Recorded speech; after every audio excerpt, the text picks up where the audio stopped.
This is a dangerous mission, and it's likely one of us will be killed. The landing party will consist of myself, Mr. Spock, Dr. McCoy, and Ensign Rickey. Ah, crap.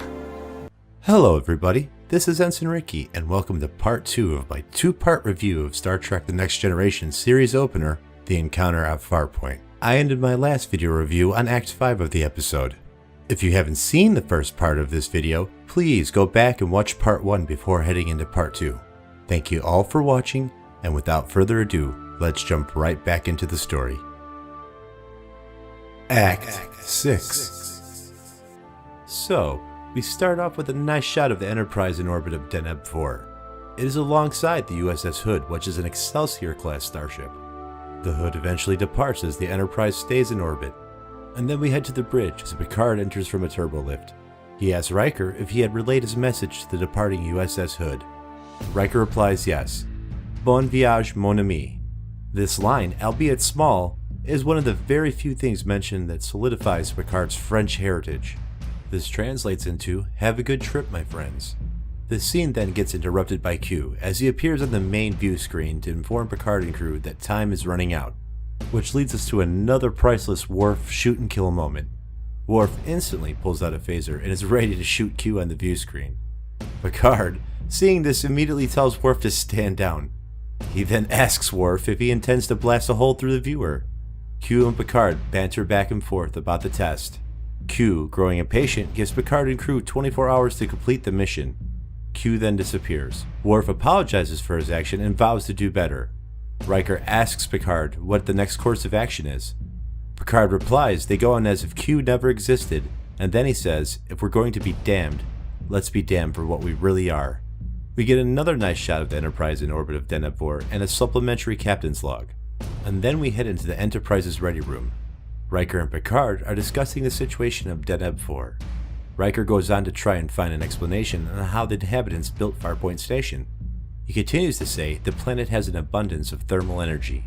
He concludes that perhaps the civilization traded this energy for the materials used in the station's construction. He adds that many of the materials used in the station's construction are not native to Deneb-4. Picard then alludes to Riker's report about the almost magical attempts to please the Federation. He goes on to say that the situation still doesn't pose a threat, and perhaps the galaxy would be a better place with a race that's interested in only pleasing people. Picard insists on beaming down to the station and meeting with Grappler Zorn. Picard and Riker exit the ready room. Back on the bridge, Picard introduces Counselor Troi to the commander.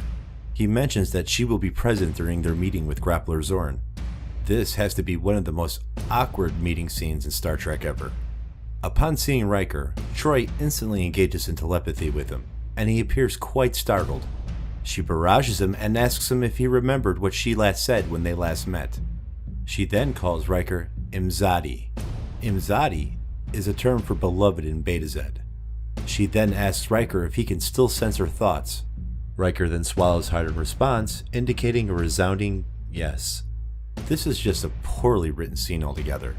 Troi walks towards Riker with this blank expression on her face and mentally barrages the man.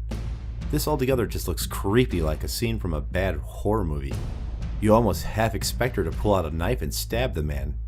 This whole theme here is just inappropriate. Let's not even mention that they're at work. She comes at Riker telepathically, basically hitting on him, and Riker's just working hard to keep his professional composure in front of the captain. Overall, just a really awkward scene in general. Picard eventually interrupts this small introduction with a question. He asks if the commander and the counselor know each other. They both reply yes. Picard says great. He loves it when both his officers know each other's abilities. Troi retorts, we do. All three, Picard, Riker, and Troi, step into a turbolift and head off. Then we get a nice shot of Farpoint Station, as Picard and the others beam down to meet with Grappler Zorn. Picard requests that he needs more information before he can recommend Farpoint Station to Starfleet. Zorn starts to become apprehensive because Picard brought a Betazoid to the meeting. Troi then explains she's only half Beta Z and she can only sense strong emotions. Zorn then interjects he has nothing to hide. Picard replies good, since they admire what they've seen on the station so far. He insists that Starfleet would be interested in the Bandai's construction techniques. He goes on to say that they may use him to build other starbases. Zorn then replies that Bandai have no interest in the construction of other starbases. Riker then steps in to say perhaps they can make a trade for the things that the Bandai people need in exchange for letting their architects and engineers show the Federation their techniques. Zorn declines and adds that if Starfleet can't be happy with their current arrangement, then perhaps they should look to the Ferengi for an alliance. Troi is suddenly overwhelmed with emotions. She asks Picard for permission to describe what she is feeling. Picard agrees. Troi then says she feels pain, pure loneliness, and despair. She continues to say that it's not coming from the grappler but from somewhere else close. Picard then asks Zorn if he knows where the source of this disturbance is. Zorn replies no. Picard and Zorn banter back and forth for a while, and then conversation starts to turn hostile. Picard, frustrated, gets up and starts to head towards the door with the team. Zorn, now worried, addresses Picard saying the Ferengi would be interested in a base like this. Picard retorts fine. Let's hope they find you as tasty as their last associates. This line confuses me. Maybe we shouldn't be thinking so much about the Klingons eating us after they kill us in battle, but the Ferengi? This line was most likely added to solidify what eventually becomes a huge letdown as a new enemy threat to the Federation, the Ferengi. Since the Klingons are now at peace with the United Federation of Planets, the new Star Trek series needed a strong new enemy. Ultimately, they chose poorly.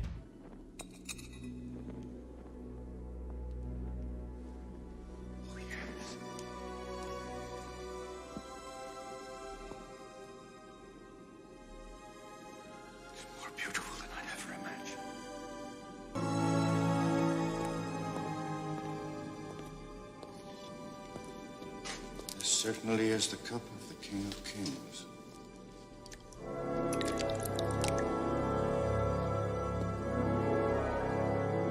Eternal life.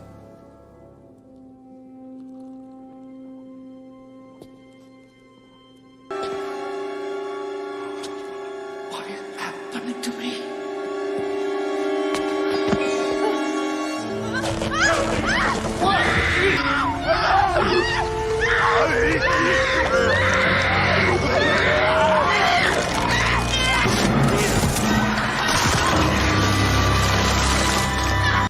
He chose poorly. Back on the Enterprise, Riker asks an ensign about the whereabouts of Commander Data. She goes on to explain how to use the Enterprise's systems to locate Data. The computer says Data's in the holodeck. Riker thanks the young ensign and walks off to meet Data. The young ensign looks down at Riker as he leaves, and she totally checks out his behind. Act 7. Riker makes it to the holodeck entrance. He enters and looks around and is taken back by the realism of the scene before him. He comes to a stream and then he crosses over the gap using standing rocks out of the water. As he crosses, he notices one of the rocks is loose. He makes it to the other side and he continues his search for Data. Riker hears someone whistling "Pop Goes the Weasel" off in the distance and he goes to investigate. He looks up and sees Data in a tree whistling the theme, but Data seems to have trouble finishing it. Riker finishes the theme for Data, and then Data then acknowledges Riker's presence. Data then jumps out the tree to address Riker. What confuses me about this whole scene is that there's a pretty serious situation going on the Enterprise right now. Yet Data finds the time to go play in the holodeck when he could be helping to find a solution to their current problem. Just a thought. Data and Riker walk for a while and they talk about Data's Starfleet achievements. Data then addresses his desire to become more human. Riker is half creeped out by Data's replies. They continue to walk a bit, discussing how the holodeck works and about its realism. Data then picks up a rock and throws it at the holodeck's wall to demonstrate. Off in the distance, we can hear Wesley Crusher calling out for Riker. He has come to the same river crossing that Riker was at earlier. Wesley shows his extreme excitement for the holodeck as he crosses the river to meet Riker and Data. As Wesley crosses the river, Riker tries to tell Wesley that the rock he's about to step on is loose, but it's too late. Wesley then takes a dive into the water. Data, or perhaps I should say his over-obvious stunt double, literally flops down to save young Wesley in the water. Like, this guy looks nothing like Brent Spiner. Data finally makes it to Wesley, and he picks the young boy up out the water into the air. This has to be one of the creepiest Data scenes in all of Star Trek. If I were Wesley in this situation, I'd probably take my chances with the water drowning than Data staring at me like that. They all leave the holodeck and run into Captain Picard in the hallway. Riker informs Picard that Data will be joining the away team to Deneb 4. Wesley, still soaked, tells Picard that perhaps he should get something to clean up the water. Picard replies, that would be a good idea. This scene is one of many that leads to the big debate about holographic material leaving the holodeck. It is debated in Star Trek canon that Wesley should not be wet in this scene. But as they say, the Enterprise's warp engines are as fast as the speed of plot. Back down in sickbay, Wesley Crusher is having a discussion about the Enterprise with his mother. Wesley then asks his mother if she can get him onto the Enterprise's bridge. She replies that Jean-Luc has standing orders that prevents this. He then asks if she's afraid of the captain. She replies, most certainly not. After a little more small talk, Dr. Crusher then smiles at Wesley and says, she will see what she can do. Back on Farpoint Station, the away team finally arrives. Riker is leading Yar, Geordi, Troy, and Data. The crew suggests that the sensors are picking up underground tunnels. They continue to say that perhaps they should look there first. Riker then splits up the group and heads off with Data. Yar, along with Troy and Geordi, arrive at the tunnels. Riker and Data are making their way topside to investigate. Yar then contacts Riker to explain that they found a strange tunnel, and Geordi confirms that it's material he's never seen before. Riker then asks Troy, but she replies she hasn't opened her mind. Riker then asks her to do so. Troy instantly collapses to the ground, sensing nothing but pain. Riker calls up to the Enterprise to beam himself and Data to the party's location. Troy goes on to say all she senses is pain and despair. They all continue down the tunnel. Meanwhile, back on the Enterprise, the Crushers enter from a turbo lift and Picard is instantly annoyed when he sees Wesley.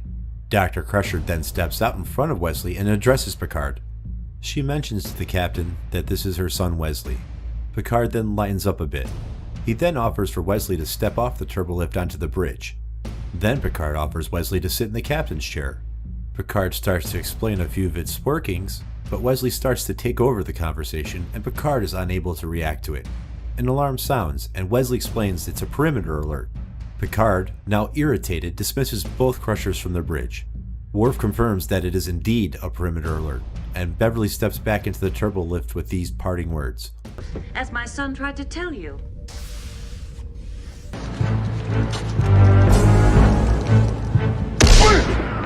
Oh!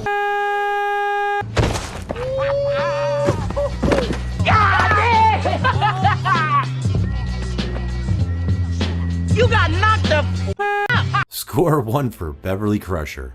Definitely no fear on her part here. With the Crushers now gone, Picard asks for the status of the report. The officer on the other end explains that a ship is approaching and it doesn't match any Federation signatures. Picard asks Worf to put it on the main view screen. Picard then orders the crew to hail the vessel, but they get no response. He then orders the away team back to the Enterprise. As the ship gets closer, Picard then asks Worf to raise the shields and arm the phasers. Now, this takes me back to part 1 of my review of Encounter at Farpoint. I told you to remember how long it took Yar and Worf to raise the shields when they first encountered Q's barrier. Directly after Picard calls for the yellow alert, it took them 11 seconds to raise the shields of the Enterprise. Well, here you go, right in the same episode with Worf and Picard. Raise all shields. Phasers at ready. Shields up, sir. Phasers ready. Now, with much quicker shields and weapons armed, the unknown ship steadily approaches the Enterprise. Act 8. As the ship gets closer, Picard asks the comm officer to contact Zorn. Zorn finally answers the hail. Picard asks Zorn about the unknown ship in orbit. Zorn replies he doesn't know, and no ships are scheduled to arrive at the station at the moment. Picard mentions the Ferengi again, and perhaps they are here to meet Zorn. Zorn denies the accusation, claiming that he was only using the ploy of a Ferengi alliance as a hoax. When the ship nears the Enterprise, it releases a beam. The bridge lights up for a moment and then eventually dissipates back to normal. Worf turns to Picard and explains the sensors show that they have just been scanned. Back on the planet, the crew is still in the tunnels of the station. Troy is now trying to use her powers to better understand the situation. She states that something is shielding the communications and doesn't want the crew to contact the ship. Riker then orders the team back to the surface. On the Enterprise, Worf explains to Picard that there is no such vessel of any kind in Starfleet's records. The ensign in the back says the ship is still not responding to the Enterprise's hails. Worf goes on to say that the sensors are bouncing off the ship and they can't seem to get a reading. The unknown ship begins to power up and fire. Worf says the ship is firing at Farpoint Station. Picard orders the crew to arm the photon torpedoes once again. I mean, how many times are we gonna arm the photon torpedoes in this episode? Worf then quickly corrects himself and says the ship is targeting the old Bandy City and not the station. Back on the planet, Riker and crew make it to the surface. As they draw closer, the caverns are beginning to shake. Yar dismisses this as phaser fire. Data then interjects and says, "No, but it is similar." Riker then orders Troy, Yar, and Geordi to return to the Enterprise while he goes to further investigate with Data. Troy pleads with Riker not to go. Riker firmly tells her that she has her orders and to follow them out. Yar, Troy, and Geordi beam out to the Enterprise. Back in his chambers, Zorn frantically tries to call the Enterprise for help. Picard dismisses him and tries to contact Riker. Riker and Data, blasting through a door, finally come up to the city and answer Picard's hail. Riker and Data are watching the scene unfold as the Bandai City is taking heavy damage. Picard tells Riker that there is an unidentified ship in orbit and it's launching an attack on the surface. Picard then asks if Farpoint Station is getting attacked. Riker replies negative, they're only targeting the Bandai City. Picard then orders Data to find and kidnap Grappler Zorn because he might have the answers that they need. To our signals. The old Bandy City's being hit hard, sir. Many casualties. Very probable. Understand, Commander? Would you object to your captain ordering a clearly illegal kidnapping?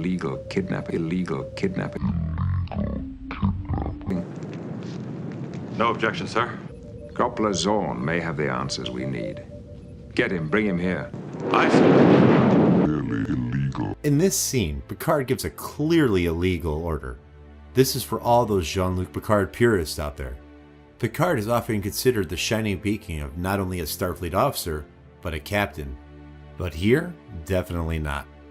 So, for a small recap, on Picard's maiden voyage with Enterprise, he not only surrenders the ship, but also orders an illegal kidnapping.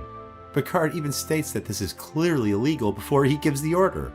This order is given entirely on the premise that Grappler Zorn might, stress might, have the answers they need.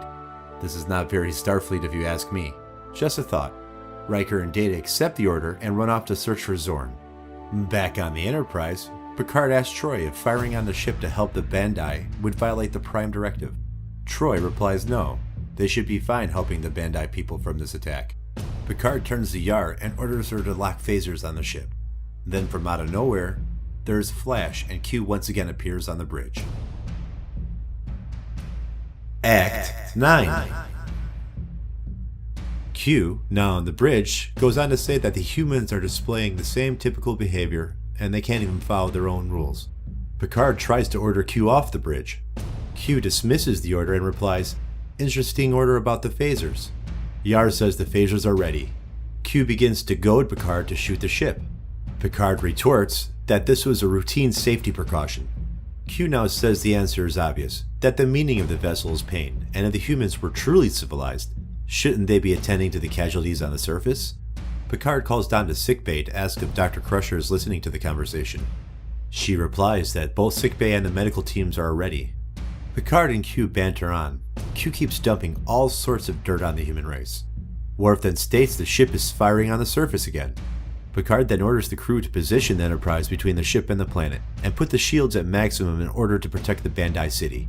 Worf goes to execute Picard's order, and finds the ship is no longer under their control. Back on the planet, Riker and Data were knocked unconscious from a blast. They slowly get up, and they both do a check on each other to see if anyone's hurt. They both agree that they are fine. Riker and Data run off to find Zorn. They enter Zorn's chamber, which was also torn apart by the bombardment. They find Zorn under his desk, pleading for help. He cries out to something to make it stop. Riker overhears this and asks Zorn who he's referring to. Zorn replies, "I don't know." Data then intervenes and says that is unlikely. He goes on to say that he's in charge of supervising all off-world contact. Riker now threatens to leave. Zorn, under the pressure, finally breaks and tells Riker that he will tell him the truth. Before Zorn can explain, he is suddenly teleported away. Riker contacts the Enterprise to inform them that Zorn has just teleported away. He then asks Picard if Q is involved. Q denies the accusation and goes on making fun of Picard and crew for not knowing where Zorn is. Troy then tells Picard that she is sensing another emotion, but this time the emotion is of pure satisfaction. Picard asks her from the planet? Troy replies no, somewhere closer. Q applauds Troy and heaps some more dirt on Picard. Over the intercom, the teleporter room calls the bridge and tells Picard that Riker and Data have returned from the surface. Q mentions he's delighted more people are coming to join. Picard starts to yell at Q, but gets interrupted as the turbolift door opens up and Riker and Data step onto the bridge. Which brings me to another little nitpick that gets me in this episode. Captain from transporter room. First officer and Mr. Data have beamed aboard. Excellent also. Perhaps with more of these little minds helping. That is enough, damn it! Have you forgotten that we have an agreement? An agreement which you are at this moment breaking by taking over our vessel. As Picard is in the middle of talking to Q, the intercom tells the bridge that Riker and Data have returned from the surface. Less than 10 seconds later, 4 of which was spent on relaying the message to the bridge, Riker and Data pop out the door. This makes you wonder how close the Enterprise's teleporter room is to the bridge. Right next door? You would think on a ship that can hold 1,000 people, it would take maybe a little bit longer to get to the bridge via the turbolift. So to recap, it takes 9 seconds for Riker and Data to materialize, walk into the turbolift, ride it, and just appear on the bridge. In retrospect, why not just beam them to the bridge? Riker and Data step out of the turbolift right into an argument between Picard and Q. Picard is accusing Q of holding the ship hostage and preventing his mission. Q says he's merely trying to help a pitiful species. Q tells Picard that Riker might bring him some amusement, and perhaps that he should form an away team to explore the unknown ship. Picard objects. Riker then steps in and says he'll do it. Riker then asks Q if he's listening to Picard and says humanity is no longer a savage race. Q replies, but you still must prove that, and then Q disappears. With Q gone, Riker asks Picard what he's going to do. Picard replies he will attend to his duty. Riker replies, to the bitter end? Picard retorts he sees nothing bitter in that. Picard then steps into a turbolift and heads off. Picard, while in the middle of this emergency, finds time to visit sickbay and have a conversation with Dr. Crusher. I mean, it's not like the planet below is taking massive damage and casualties from the orbital bombardment, not to mention a planet that Starfleet is in diplomatic relations with. So now, let's be clear, the Enterprise, the planet below, and possibly all of humanity is on the line. Yet, Data can find the time to go whistling in the holodeck, and Picard can just leave an emergency situation on the bridge to go have a friendly chat with the ship's doctor. Just a thought. Now back to our story. Picard goes down to sickbay to apologize to Dr. Crusher for his earlier outburst. He tells Beverly that he doesn't want her to look at him and remember her personal tragedy. He goes on to say if she were to request a transfer, he would approve it. Beverly is instantly taken back by the comments. She snaps back at Picard and says she requested this assignment, and her personal feelings will have no bear on her abilities to serve Picard, the Enterprise, or the mission. Picard then formally greets her into the crew, and they shake hands. Picard then heads back to the bridge. Act 10. In the transporter room, the away team gets ready to teleport to the other ship. Riker orders the team to put their phasers on Stunt as they step in the pad and teleport off. The crew arrives on the other ship, and before we go on, I have to ask how. Every sensor and signal sent to this ship by the Enterprise couldn't penetrate it, or it was reflected. But they can teleport right in? Earlier in this episode, when the away party was on the surface, they had to leave the tunnels to teleport out. Just saying. The team explores further, and Data mentions that the construction is similar to that of the underground tunnels. He also adds that he hears no engines and sees no equipment. Yar asks how the ship runs. They get interrupted by Troy, who senses more strong emotions, but much more powerful. She tells the party she feels immense anger. Yar asks her, towards us? Troy says, no, the old Bandai City. The crew walks further down the tunnel. Riker then contacts the Enterprise to tell them of the current situation. Riker explains there is no crew, no equipment, and no readouts of any kind. Troy then senses that Grappler Zorn is nearby, but he's in fear. The crew continues to walk down the tunnel a little further, and off in the distance they hear Grappler Zorn pleading for mercy. The crew eventually comes into a chamber where they see Grappler Zorn is suspended in midair by some kind of energy field. Troy then figures out she's only sensing one being, and Zorn is being tortured. Riker and Data then fire their phasers at the energy field, and it releases Grappler Zorn. The away team goes down to Grappler Zorn, and the ship's walls begin to pulsate. Back on the Enterprise, the ship begins to pulsate on the view screen. Picard orders the teleporter room to teleport the away team back, but there is no reply. Then a bright light flashes from behind Picard on the bridge as Q appears. He is now in a Starfleet uniform. Q tells Picard his time is up. Picard tries to contact the teleporter room again with no success.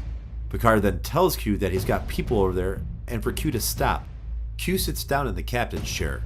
Picard then pleads with Q to let him help his crew, and he adds he will do anything. Q replies, anything? They both are interrupted as the crew appears on the bridge of the Enterprise. Picard, suspecting that Q is behind this, begins to say that he did make an agreement with Q. Troy interjects saying that Q didn't teleport the crew back to the Enterprise, but the unknown ship had teleported them back. So, Picard's agreement with Q is not valid. Q is now trying to fool Picard into attacking the alien lifeform, saying it's a threat and it's going to destroy the Enterprise. Picard and Riker ignore Q, and they both question Grappler Zorn why the lifeform was attacking him and the Bandai City. Zorn tries to deflect the question, but he eventually breaks down and gives Picard his answer. Zorn and the Bandai people were abusing the lifeform and held it captive. The other lifeform came here to punish the Bandai people for what they have done. Picard then orders Yar to arm the phaser banks again.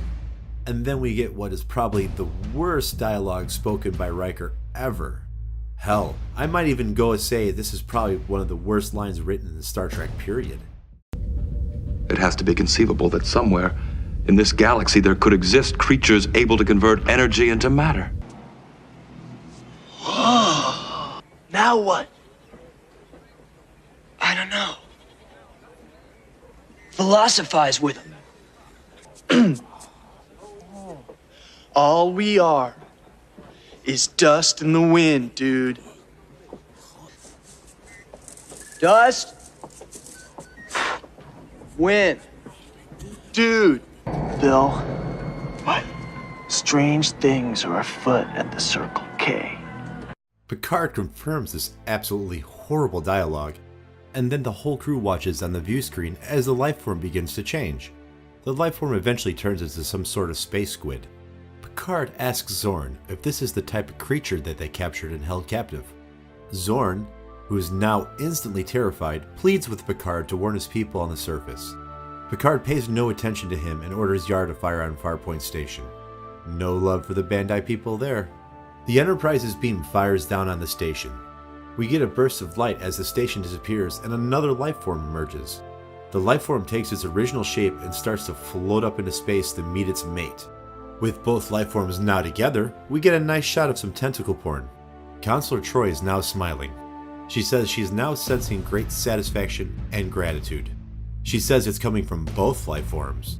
The lifeforms then float off into space together. Picard then turns to Q and asks him how he can use other lifeforms as entertainment. He continues to explain that he passed all of Q's tests and he orders Q to leave. With a smile, Q disappears, but not without telling Picard that he doesn't promise to stay gone forever. With the situation now resolved and humanity saved, we get a nice stock shot of the Enterprise, which is still in orbit of Deneb 4.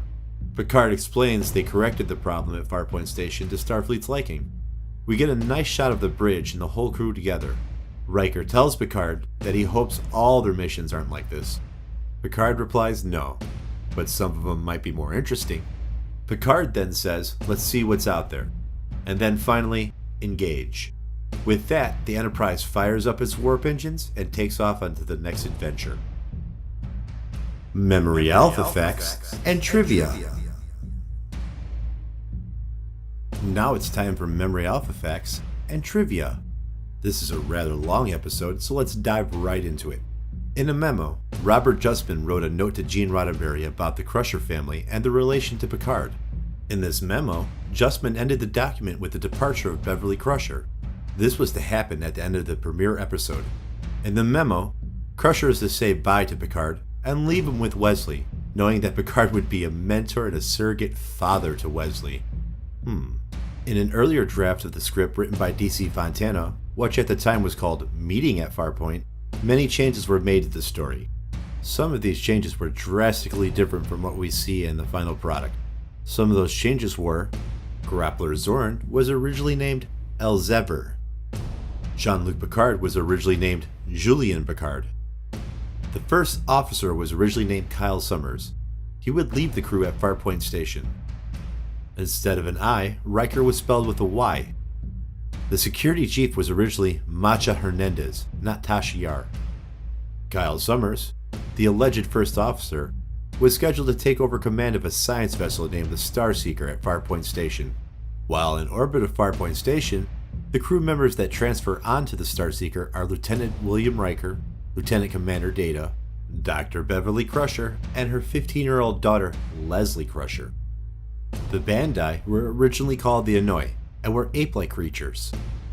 Riker, Data, Troy, Hernandez, and Leslie Crusher eventually figure out the secret of Farpoint Station while on an away team to the surface. In a much later draft, the Anoi became the Na. Data in the script was described as looking Middle Eastern. The story also featured Dr. Anezi, who was Dr. Crusher's predecessor aboard the Enterprise. In a later draft, Dr. Anezi is Dr. Crusher's assistant. The story originally started on the USS Belvedere. Riker meets Geordi LaForge and Ensign Sawyer Markham. The Enterprise itself is on a 20-year mission and comes to help Farpoint Station. While the team was working on the Q subplot, an avid fan by the name of Doug Drexler came and visited the set of TNG. Doug Drexler is an Oscar-winning visual effects artist for top movie productions. He would leave movie production in 1992 to work extensively in the Star Trek franchise. When asked about why he wanted to change from producing movies to producing television, his reply was because this is where he wanted to be. Drexler was a huge fan of Star Trek's original series as a child, and he cites it as an inspiration in his work. When asked, Denise Crosby thought this episode was great. Jonathan Frakes, however, wasn't satisfied with this episode. He felt like it was two stories forced together. In terms of visual quality, he compares the quality of this episode to Star Trek's original series. Marina Sirtis felt embarrassed by her own performance on this episode. This is the only episode where a male stunt performer doubled for an actress. In the courtroom fight scene, Tasha Yar's stunt double was a man. The bird statues pictured here, in Q's courtroom, were used in two other TNG episodes besides this one. You can see him pictured here in Karima's office, in the episode Too Short a Season, and you can also see them here in the bar on Quaylar 2 in the episode Unification Part 2. The diamond-shaped shelving unit seen in the Farpoint Mall was also used in two other TNG episodes. However, it first appeared here in Kirk's apartment in Star Trek II The Wrath of Khan. You can also see it pictured here in Deanna Troy's quarters in the Naked Now, and here in the Café del Artistes in the episode We Will Always Have Paris. To extend the hallway without physical construction, a matte painting was used to make the hallway look longer. You can see it pictured here in the scene where Dr. McCoy and Data are walking down the hall before Act 6. This same painting was used in many other Star Trek productions. This is the only episode where the biobed in sickbay does not have a tailored cushion covering. On closer inspection, the drug dispensers on the uniforms of Q and all the other 21st century soldiers have a tiny inscription. This inscription reads, Army, R2D 3PO-D. This is to pay homage to Star Wars characters R2D2 and C3PO. Many of the actors in the production team thought this was going to be the only episode of The Next Generation. The first scene to be shot in this episode was the Parkland scene in the holodeck where Riker and Data first meet. On the way to this shoot, Gene Roddenberry, along with his lifelong personal assistant and sometimes mistress, Susan Sackett, suggested Geordi LaForge's visual device be called a visor. DeForest Kelly's appearance as McCoy in this episode was kept a well-guarded secret until the episode aired. In a deleted scene, the alien lifeform grabs Riker and Troy with its tentacles. Deciding that the effects used in the scene looked horrible, the scene was cut out. This episode, and 10 more, were scored by Dennis McCarthy. McCarthy used the theme from the motion picture Heavily, which was originally written by Jerry Goldsmith. McCarthy kept the same 8-note theme that Alexander Courage used in the original series. He says this was to better depict the Enterprise to fans. This is the only episode of Star Trek's Next Generation where the ending credits scroll up on the screen. In all other 177 TNG episodes, the text fades out. Even though this is one of 3 episodes we get to see a saucer separation sequence, this is the only episode we get to see a reconnection sequence as well. Technology and technobabble discussion. Okay, Let's dive into the technological tidbits we see in this episode. Other than updated tech from the original series, not much deep technobabble is in this episode. However, we do see some new technology, such as the smaller phasers and the combadge communicators. And we also get everybody's personal favorite, including mine, the holodeck. The holodeck, in my opinion, is one of the best, if not the best, piece of technology Star Trek has to offer. The holodeck allows users to create, modify, and experience real-life holographic simulations in a contained environment. This environment must contain holo emitters in order for the holodeck to work. With a combination of matter synthesis, electromagnetic force fields, and light, the user can create real places, people, and objects in any form they desire. Personally, if there was one piece of technology I could take from Star Trek and use now, the holodeck would be my first choice. From this episode on, we will see the holodeck all throughout the Star Trek franchise many more times as we go on. In this episode, we also see the Excelsior-class starship. We can see that it's still very much in use in the 24th century as it flies next to the Enterprise D in orbit of Deneb-4. Other than that, we don't get any fancy radiations, anomalies, or serious tech talk this episode. Well, other than Riker's horrendous dialogue about other life forms having the ability to create and shape matter. Ugh. Canon and continuity discussion. Now it's time to discuss the canon and continuity information about this episode. Let's take a look. This is the only episode where the title of Grappler has ever been established in Star Trek. This is the first mention of the Ferengi Alliance in Star Trek. At first, the Ferengi were supposed to be depicted as the new villains, or antagonists of the Federation. After their first appearance on TNG, however, they were not taken seriously and this idea was later abandoned. Picard uses the phrase, "Now hear this," many times in the first part of the episode while giving orders to the crew. This is a standard military procedure. He can be heard saying it again in Yesterday's Enterprise, and the term is also used in Star Trek VI, The Undiscovered Country. During Riker and Picard's first formal meeting aboard the Enterprise D in the Ready Room, Riker mentions Picard had previously served as first officer himself. No mention of Picard serving in this position is ever mentioned again. It is said that Picard was given the command of the Stargazer after the ship's captain was killed and the first officer was severely wounded. Data, while in the holodeck talking to Riker for the first time, mentions that he graduated in the class of 78, which, in the Star Trek timeline, could either mean 2278 or 2378. If it was 2278, it would mean Data would have been in Starfleet for almost 100 years prior to this episode, pretty much in the era of James T. Kirk. If it was 2378, that would be 14 years in the future at the time of this episode. However, in the episode The Neutral Zone, Data sets the current year at 2364 for the next generation. This also gets contradicted in later episodes, establishing Data was not built into 2336. Also, it is later established that Data did not graduate from Starfleet Academy until 2345. Data also used a couple of verbal contractions in this episode, such as, "We're right next to it," referring to the holodeck wall, or, "I can't see as well as Geordi, sir." However, this is later established as being beyond Data's abilities. This is the only episode where a captain's log update is referred to as supplementary instead of supplemental. This is the only episode where Tasha Yar appears wearing a skirt-style uniform. This is the last time Counselor Troy is seen in a Starfleet uniform until Chain of Command Part 1, with the exception of Future Imperfect. At some point in this mission, Geordi told Data a joke that he couldn't understand at the time before his emotion chip was activated. I get it! I get it! You get what? When you said to Commander Riker, the clown can stay, but the Ferengi in the gorilla suit has to go. What are you talking about? During the Farpoint mission, we were on the bridge, you told a joke, that was the punchline. Farpoint? Data, that was 7 years ago. I know, I just got it. Very funny.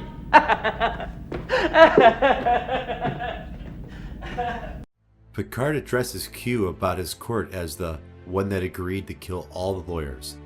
This is in reference to the Shakespeare play Henry VI, Part 2.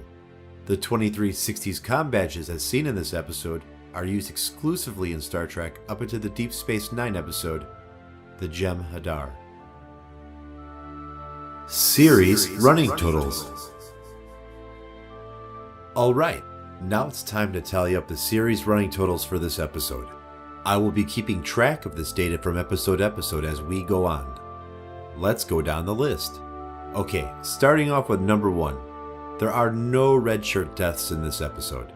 Ensign Torres and Tasha Yar both get frozen solid, but they recover. Riker tells Picard that the Bandai City is taking heavy damage and casualties, but we don't see this on screen, so no marks here. For number 2, the Prime Directive was followed in this episode for the most part. There is an instance where Picard gets Troy's advice in helping the Bandai people, but she clearly states that they are well within the rights of the Prime Directive. No marks here either. On to number 3, we have a couple marks here. Picard not only surrenders the ship, which in most similar cases in Star Trek, the captain would just most likely detonate the ship from falling into enemy hands. Picard also orders a clearly illegal kidnapping of Grappler Zorn on the premise that he might have the answers that they're looking for. 2 bad marks here. For number 4, everyone followed the orders they were given in this episode without much contrition. Worf and Deanna both were reprimanded to follow orders they were given, and both complied. So no marks here. For number 5, we have a few good leadership moments displayed by the crew. Picard and Riker both get merits for crew reprimands and keeping the crew in check. Troy also comes in big here. Using her powers, she keeps on digging up clues about the station. Picard eventually takes those clues and puts the whole puzzle together. So, 4 good marks here. On the flip side of the coin, Data finds the time to go whistling around the holodeck in an emergency situation. And Picard for leaving the bridge to go have a chat with Beverly while the planet below is getting bombarded from orbit. So, 2 bad marks there. Now for number 6 in diplomatic relations. From the beginning of this episode, the diplomatic relations were 100% completely shot. Even after multiple meetings with Grappler Zorn, not very much was accomplished in this episode. We do, however, get a positive decision made by Picard and Beverly to send medical away teams to the planet to help with the casualties. So, 1 good mark here. In number 7, we find out that Riker and Troy, in a completely awkward meeting, have a previous romantic relationship. So 1 mark here.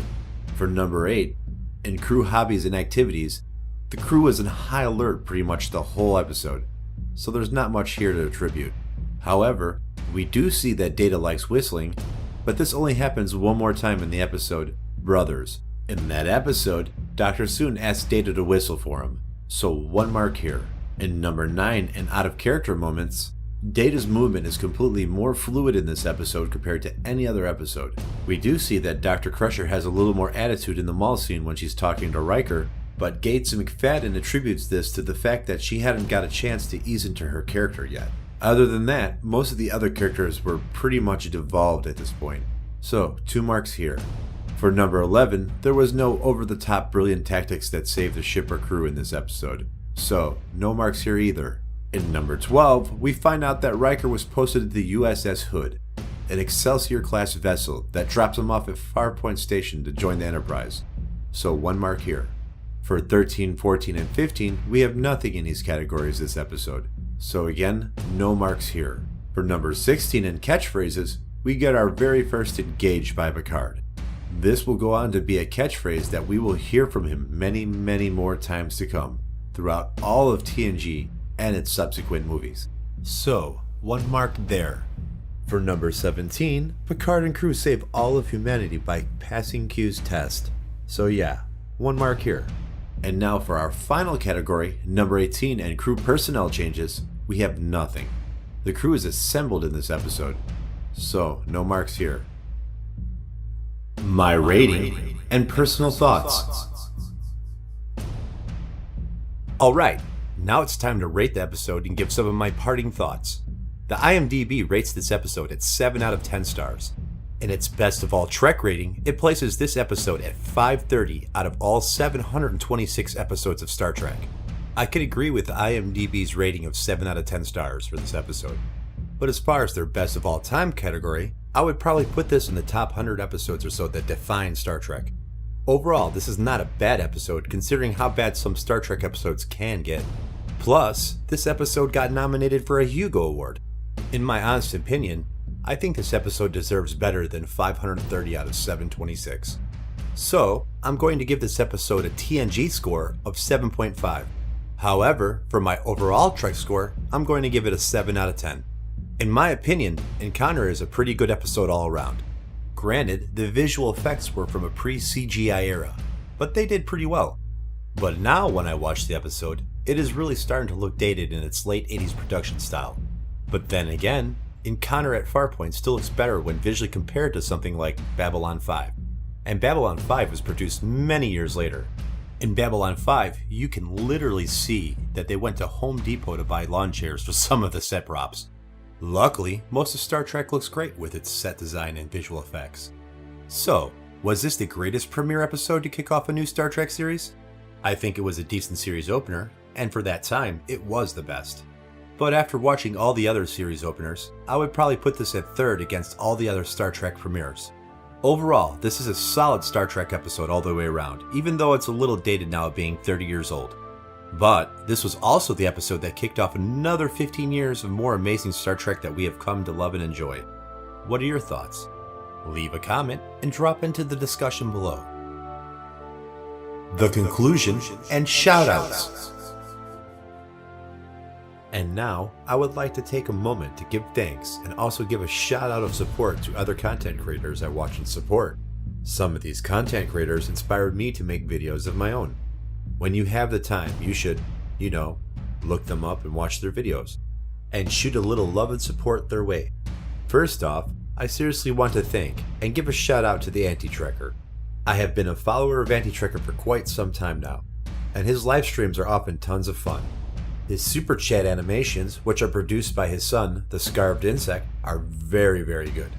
It is a place where all of his nerds can hang out and discuss topics on certain Star and other nerd shows. Anti-Trekker's live streams manage to do this without anyone being discriminated against or harassed, regardless of their perspective and often different opinions. The Anti-Trekker has a great community behind him and has a very fun Discord server. So, when you get the time, please check out both the Anti-Trekker and the Scarved Insect. He gave me a big shout out in one of his videos, and I believe one good take deserves another. Next, I would like to give a shout out to Shane and Brian from the Popcast. I have followed both Shane and Brian before they started their new channel, the Popcast. Shane and Brian do great reviews on episodes, stay current with the news, and have solid live streams with tons of fun giveaways. They have a small community going with tons of great people. Check out the Popcast when you get the chance. Other channels and creators I like to watch and support include Lore Reloaded. Lore produces great content on many different sci-fi franchises. Lore has great breakdowns on sci-fi lore, ships, and events. Lore also does an amazing job at his theoretical breakdowns with those what-if type of scenarios. His Dominion War series is definitely worth checking out.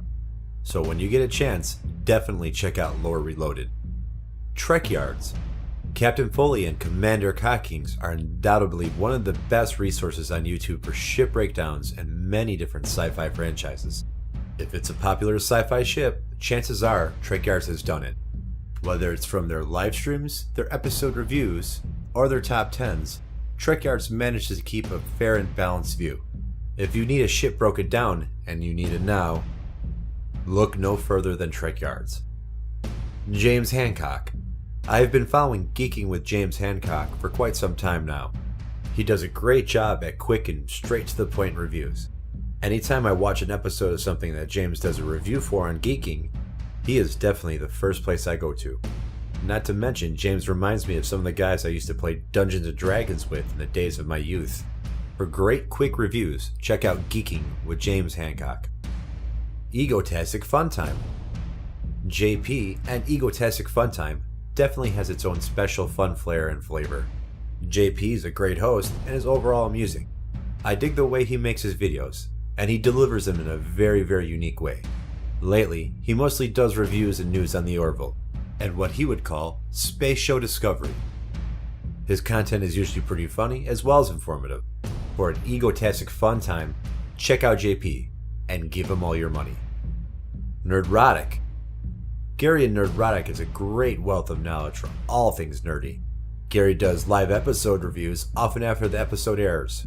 He is quick with the current news and has a podcast that runs alongside his YouTube channel. For the most current nerd news and reviews, look no further than Nerdrotic. Doomcock. Victor Van Doomcock is the self-proclaimed future ruler of Earth. He broadcasts his YouTube channel directly from his secret base in the Earth's core. Doomcock is a stout critic of pop culture and an overall super talented individual. Doomcock really captures the nerd angst and anger we all feel when greedy corporations defile the holy sanctum of what nerds hold true. All hail Doomcock. And of course, his sidekick, Harvey Cthulhu. And last but not least, Mecha-Random42. I started following Mecha-Random back before she upgraded her name from Random Game User 42. Now new and improved, Mecha does review videos for various different sci-fi episodes and topics.